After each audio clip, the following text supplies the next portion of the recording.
For some reason, everybody seems to think they make the best grilled cheese, which is like, I get it, it's such a simple thing to make. Today we're really gonna put it to the test. Maybe scrutinize it just a little bit.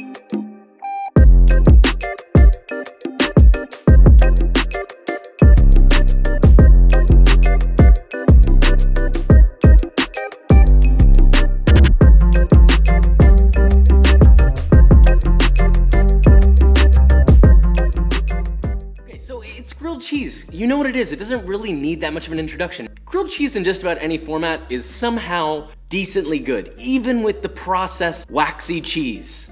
And I hate to say it, but it's true. There's a lot of new projects going on right now, but a lot of them are kept on the down low unless you see my Instagram stories, which by the way, if you don't follow me, my Instagram and all that is in the description, including my TikTok. Yeah, I'm on TikTok. We got the plug out of the way, so let's do this, shall we? Okay, so let's address the first elephant in the room. Mayo versus butter for toasting. Everybody seems to start thinking that mayo is a better option versus butter. Well, let's test it out. So I've got two of the exact same types of bread here. I'm gonna spread my butter on this one, and I'm gonna spread my mayo on this one. The butter's room temperature, by the way. Then I place them both in the exact same pan at obviously the same temperature. Right off the bat is that the mayo toasted way faster than the butter did. My guess is just the oil's heating up faster because the butter has to actually go from like softened to melted and then start toasting. But you know, that's just a guess. Okay, so on the left is the butter and on the right is the mayo. Obviously the mayo got a little bit over toasted, but just a little. Okay, so the first thing I'm noticing is the butter got a much deeper sort of crunchier toast and the mayo got sort of a thinner, crispier toast. Let's go by smell. So let's see. The butter one smells great, smells like butter. The one with mayo smells like mayo, which is kind of gross. However you make your mayo, or if you buy your mayo, your bread's gonna smell like that. We'll taste it and we'll make a decision. So first, the butter, listen. Dude, it's great. Now, it's really buttery because it takes way more butter to slather that on there and get a good toast than it does the mayo. For the mayo. Okay. But it's got like a twang to it that I'm not in love with. I just prefer the butter one. I like butter. The butter is the winner. It's more flavor and you still get a great toast with it. So I don't know why everyone is so huge on the mayo thing. Okay, it works. That's cool, but it's a little overhyped. Also, I might add the mayo one goes soft real fast. You don't want anything going soft earlier than you expect it to. So now let's test a couple ways to make a grilled cheese. For the sake of nostalgia, let's start with the American cheese one. Sorry, we have to do it. So you're gonna take two extraordinarily high glycemic index slices of bread and give them a nice even coating of softened butter, salted, unsalted, whatever floats your boat. Now place one of the slices in a cold pan, butter side down. Put a couple slices of American cheese on there, as many as you want. I did 3. And then top with the other slice of bread, butter side facing up. Let that toast from anywhere between 3 to 6 minutes over medium heat until nice and toasted. Give it a flip, repeat, and that's it. It's a grilled cheese. It's ridiculously easy. Granted, I will say this thing toasts immaculately. It's insane how this type of bread toasts. It's like really strange. This is too nostalgic for me to on. Crispy. There's a lot of things that I have strong opinions on. An OG grilled cheese like this, it's just an American thing. And it's one of the few things that I actually really do like that is just, like horrific, like Frankenstein cheese and goes against everything that we talk about. And yet for some reason, this childhood memory just continues to deliver. OG out of the way, let's go.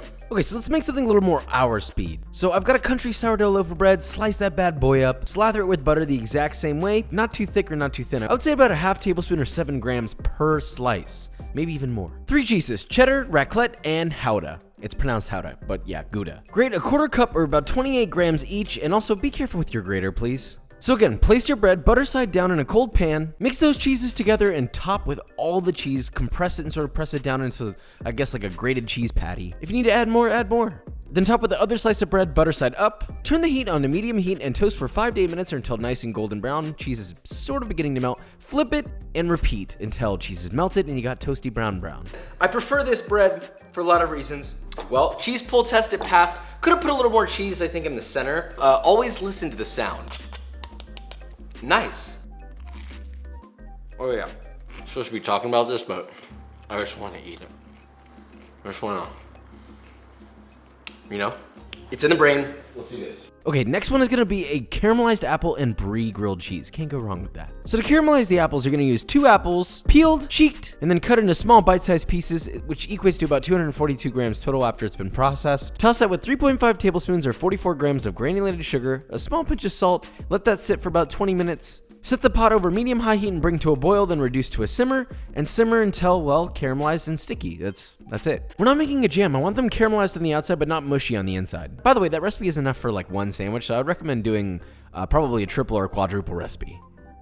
So get a brioche loaf of bread and slice that into slices. Slather it the same way with butter. Place it butter side down in a cold pan. Add a single layer of the caramelized apples, some grated cheddar cheese, and enough sliced brie to coat the whole surface. Now I know this is stacked a little tall. If you need to toss it into the broiler, you always can. Add your other slice of bread, butter side up. Toast for 5 to 8 minutes on both sides or until cheese is melted and you got the nice crusty brown. It's the classic cheese and fruit combo. The soccer moms are right. It's savory sweet, you guys know I love that. Crispy on the outside, the apples are still have some texture to them. They're not cooked all the way through and they're nice and sweet. It's solid. Okay, we got that one in. Next one. Look, I think you get the gist. I'm not gonna run you through the whole process again, but I'll give you the lowdown on this last one. It was made with a pain au lait sort of loaf, some cooked bacon, just a little crispy, and a lot of pepper jack cheese. I will say that the pepper jack cheese has an incredible cheese pull. Nice and crispy on the outside, but then when you pull that, look at that stretch. It just goes on and on and on. It's beautiful. It's really beautiful. Woo! Oh, wow. All right, so I think I have my verdict. Sourdough, butter, cheese, more bread, that's it. The more that you add to a grilled cheese, it starts to become less of a grilled cheese and more of just like a grilled sandwich. Really a matter of bread and cheese. Close runner-up, honestly, was the pepper jack and bacon. And the second thing is, using better cheese and better bread does make a difference and will make a better grilled cheese. More flavor, more texture, blah, blah, blah, you get the point. But do you wanna know what else has more flavor and more texture? B-roll.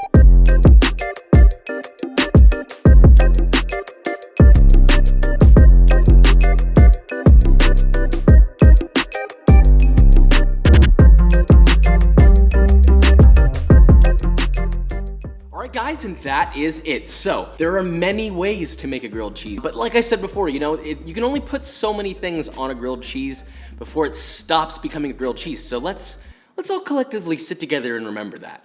If you want a grilled sandwich with a lot of cheese on it, that's fair, but it's not a grilled cheese anymore. By the time this video goes up, I'll be packing up to go to New York, kind of top secret for now until I get there, which by the way, if you're a videographer or you do video based in New York, hit me up. DM me on Instagram, email me, you know, all that stuff is available. You can find that information on my about page, all that stuff, because I might need a videographer out there to help me out and shoot some of this stuff. But anyway, with all that said, if you enjoyed this video or you learned something, leave a like, subscribe, and I will see you next time.